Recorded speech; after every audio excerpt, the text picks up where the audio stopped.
The Witch's House, A Christmas Ghost Story by Thomas Joyce.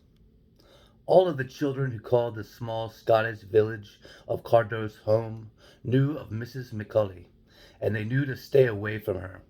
Don't say good morning to Creepy Crawly. Don't stick your tongue out at her when you think she can't see you, because she can. She always can. And whatever you do, do not set foot inside her front gate. Ever. If your football should bounce over her fence from the street as you and your friends are passing on the way to the nearby park, do not attempt to retrieve it. Never, ever knock on her door on Halloween, because you will not be greeted with a smile and a handful of sweets. Some of the parents in the village who claimed Mrs. McCarty had been an old woman,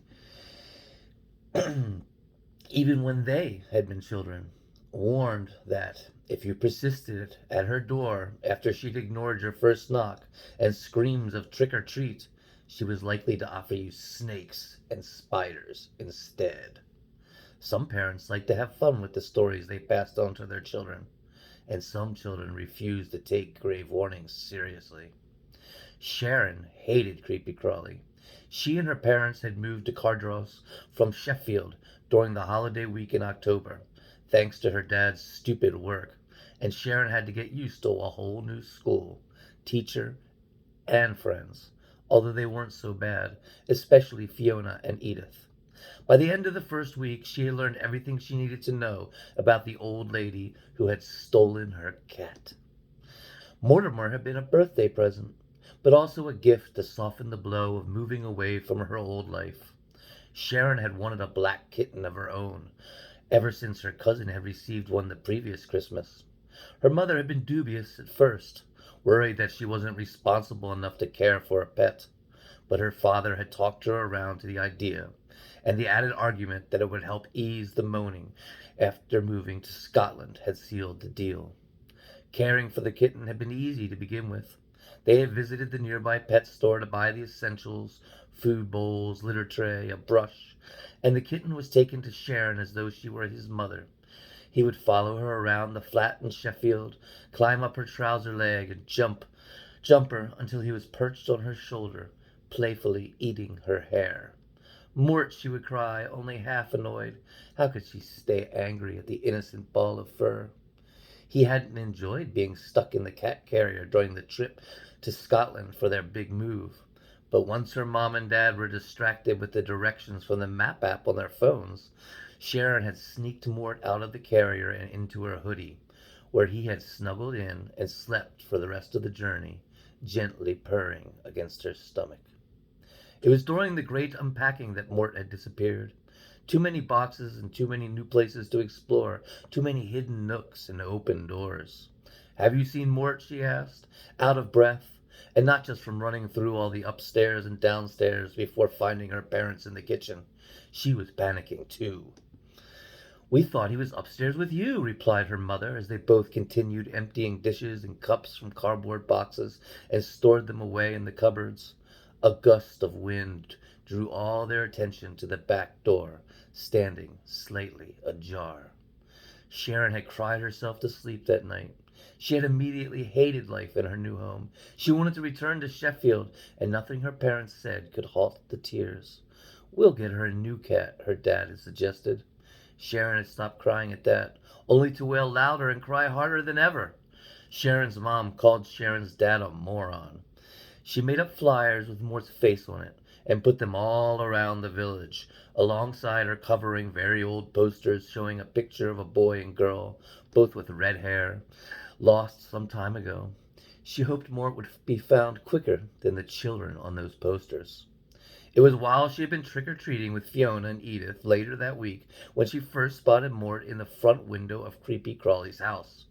She has my kitten, Sharon had cried later to her parents, leading her mum to force her dad to go around to the old lady's house with one of the flyers and ask the question. She hasn't seen Mort, and she says she has no pets at all in her house, he had reported upon his return, before adding, she seems like a nice old lady. I don't know why people around here give her such a bad name. That was when Sharon had taken to spying on the old woman's house. Her bedroom window gave her the perfect view of Creepy Crawly's back garden and the windows at the rear of the house. As autumn bled into winter and the air outside became frosty and frigid, Sharon maintained her vigil. Every time a curtain was disturbed, she would swear it was from a twitch of Mort's tail, but she could never find anything concrete to take to her parents. One day, during the last week of school before the Christmas holiday, she spotted a policeman on the pavement in front of Creepy Crawly's house. She had been transfixed by the twinkling lights on the Christmas trees that seemed to be in every window, listening to the snow crunch underfoot, feeling the itch of the scarf on her neck, and had almost collided with the man. "She stole my kitten." "That's a serious allegation, miss," he said, glancing nervously at the old woman's house. "Do you have any evidence?"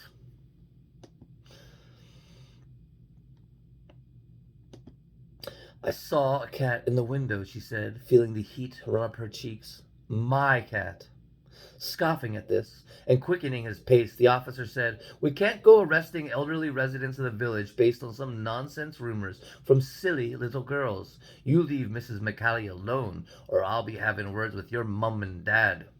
If her parents couldn't help, and the police wouldn't help, she had only one course of action. The next day at school, when she was sure the other kids in their class wouldn't eavesdrop, Sharon let her two friends in on the plan.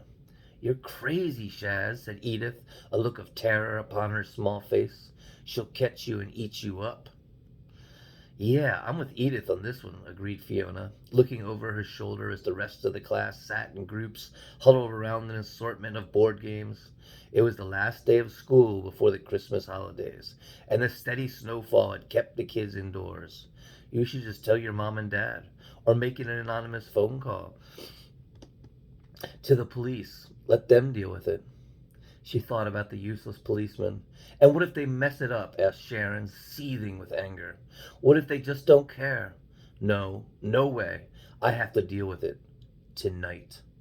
Her friends feared for her safety, but she swore them to secrecy, promising that she would take care and abort the plan if there was a chance she would get hurt or get caught. She never intended to keep the promise, of course, but she was very convincing. She intended to get her kitten back from the lying old hag.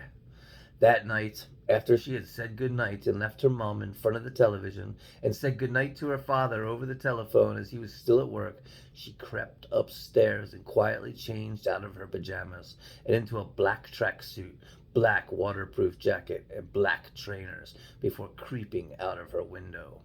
She found a hole in the hedge at the back of their garden. Had it been where her sweet Mort had disappeared almost 2 months previously? And forced her way through, ignoring the way that branches and twigs pulled at her jacket, the way they seemed to pull at her hair, clawing her back. Once on the other side, she glanced around the garden. Nothing but an ancient black wooden shed and a pristine layer of snow covering everything. An older garden, just what a witch would want her neighbors to believe, thought Sharon. The house itself was cast in darkness, the stone exterior hidden in constant shadow as no streetlights reached this back garden. Sharon went where light feared to tread. She ran through the rear boundary to the back of the building, leaving a single trail of footprints in the snow, and found the kitchen window pulled over, but not sealed shut. Able to squeeze her small, frostbitten fingers into the gap, she gently pulled it outward until the space was just big enough for her to fit through. She eased the vertical blinds aside as she climbed onto the wide windowsill and took note of her path. She crawled over the old stone tiles of the kitchen floor on hands and knees, quietly making the universal call of cat owners everywhere. "Psst, psst, psst, psst," she said, moving as quietly as she could down the hallway. "Psst, psst, psst, psst, psst, Mort." She tried to give her eyes a chance to become accustomed to the horrible darkness, but the shadows only felt as though they were getting deeper, crawling over everything like a wild animal. She couldn't see the ceiling, it was so high, and the upstairs landing where the staircase led was a void. What her limited vision could discern in the dark was that the house was old, but very well cared for. The floor was spotless. The arched doorway that led off the hall was exquisitely white and perfectly decorated with some kind of molding.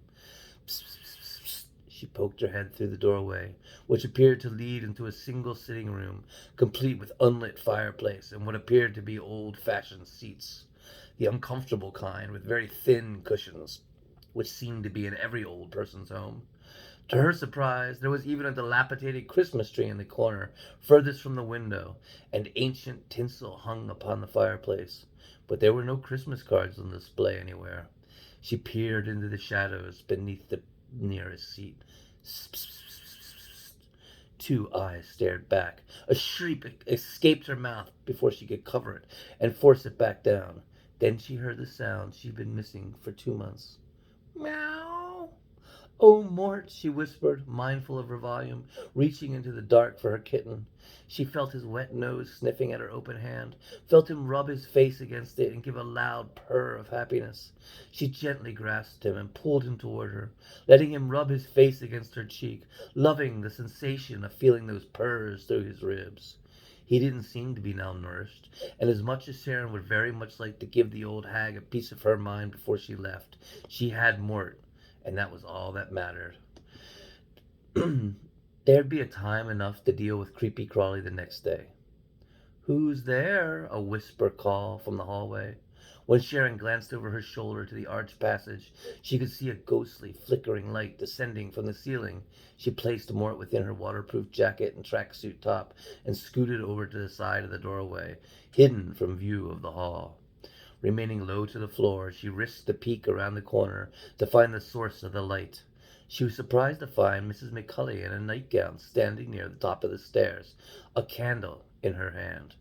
Rather than being angry at the thought of an intruder, Sharon thought the old woman looked petrified. She felt the pang of regret. Yes, the old woman had lied about knowing where Mort was, had refused to return him to his rightful owner, his family, but now, here was Sharon, breaking into the old lady's home in the night and about to scare her half to death, if not give her a heart attack. Her shoulders sagged as she realized what she must do. "Please, don't be afraid," she said, not moving from her spot against the wall. She used her sweetest tone. "My name is Sharon, and I live over the hedge. I only came to get my kitten back. I just want to go home now." Shh. It wasn't an angry command, or even threatening. Sharon watched the light from the hall grow brighter until the old lady was standing in the passageway, her eyes wide. Sharon wondered what all the fuss had been about the scary old lady who lived in the witch's house. Her white hair was short and well kept. She was hunched over as though burdened by a great weight, yet she moved sprightly enough. She wore an old-fashioned nightgown beneath a well-worn dressing gown. Matching slippers kept her feet warm. "I'm so sorry, Mrs. McCaukley," Sharon said, blushing at the shame of almost using that undeserved name. "I just want to go home now that I have my—" "Shh," she hissed, more urgently this time, holding a finger up to her lips. "She'll hear you." Sharon's eyes darted from side to side, trying to find anyone else in the room. She ignored Mort's rough kisses on her chin. "Who will hear me?" Before Mrs. McCulley could answer, there was a gust of cold wind, and the old woman's candle went out. "Stay next to me," she whispered, and Sharon felt her cold, wrinkled hand grip tightly onto her own. "No matter what happens, stay with me." Sharon's heart was racing, the blood pounding in her ears, almost deafening. There was another gust of cold wind, a wail, and then the fireplace burst into life, followed by candles sat on the surfaces around the room and the twinkling lights of the Christmas tree. Sharon was disturbed but not surprised to find the tinsel hung everywhere was black. The sudden brightness illuminated the space, casting flickering shadows against the wall, yet unable to reach into the deep corners. Sharon heard the old woman shriek in terror and drop the candle she had been holding, both hands now covering her mouth, her huge eyes upon the girl. Mort scratched Sharon as he fled from the safety of her jacket and darted into the hall, and still Sharon felt the old lady's hand gripping her own. She looked down and saw the ancient, ash-covered hand of an old crone holding her as tightly. She followed the sight of the hand up to the sooty black cloth that covered the arm. unnameable things wriggling beneath it, up to the black veil covering the face of the creature who now stood between her and Mrs. McCully, the head turned down to look at her. "Welcome to my home, Sharon Jeffrey," it croaked. "I do hope you enjoy your stay." Sharon watched as one by one, out of the shadowy corners, an assortment of witches' past guests appeared. From one corner came a soldier in a drab green uniform, carrying an old rifle over his shoulder. From another came two young red-headed children, holding hands, one dressed as a witch, the other as a devil. Both carried little plastic buckets with image of jack-o'-lanterns painted on the front, and both wore masks. In another corner stood a policeman, one wearing a much older-fashioned uniform than the one Sharon had encountered outside this very house. This had probably been the last police officer to take a silly little girl seriously, and he had paid the ultimate price for it. All of the guests were missing their eyes. They all opened their mouths wide to scream, and Sharon could see that they were also missing their tongues. She pulled and pulled in her hand to try to free it from the tightening grip of the old witch, the real creepy crawly. "She's only a child, Agnes," pleaded the old woman, now holding onto the archway for support. "Let her go." "Quiet, you!" hissed the witch, pointing a bony old finger at Mrs. McCully. "She has already seen too much." The grip on Sharon's hand tightened even further, and the wicked woman turned to face her again, a devilish grin upon her lips. "And you know what we do with trespassers." "Cover your ears, child," said Mrs. McCully, but it was no use. Even if Sharon had both hands free, she was too slow compared with the speed of the awful crone. "See no more, speak no more, hear no more, want no more," chanted the witch. "Give thine senses to me." Sharon suddenly felt her hand again, and she was free. She pulled away from the old cackling clone, and yet as Sharon pushed her way past the witch and the old woman, she could still hear the chant in her head. "See no more, speak no more." She ran to the kitchen, now even dimmer than it had been before, and tried to find the window through which she entered the witch's house. But every window was sealed, coated with the heavy falling snow on the outside. She ran to where she thought the back door should be, but the darkness was closing in, and she could not find the door handle. Hear no more, want no more. She ran back into the hall, past the sitting room, and toward the front door, but by the time she reached it, she couldn't see a thing. She wrestled with the doorknob, but the door was locked, and blind as she was, she had no idea how to unlock it. Through the cracking and chanting, she could still just make out one more little noise, the purring of a cat, coming from down by her feet. She reached down and felt the little black fluff ball that had been her Mort, would forever be her Mort, leap into her arms and kiss her on the chin. "Give thine senses to me." Even as the cackling grew fainter and the chanting drew to a close, even as she felt all hope drifting away and knew that she was doomed to an eternity as a guest in the witch's house, she could still feel the warm, comforting ball of fur purring against her cheek. The witch had robbed her of the ability to see her kitchen, to hear his meowing, had trapped her within these four walls to join her party of forgotten spirits. But at least Sharon could still feel the forgiving love of her rescued pet, her rescuer, and she swore she would never, ever let him go again. The end.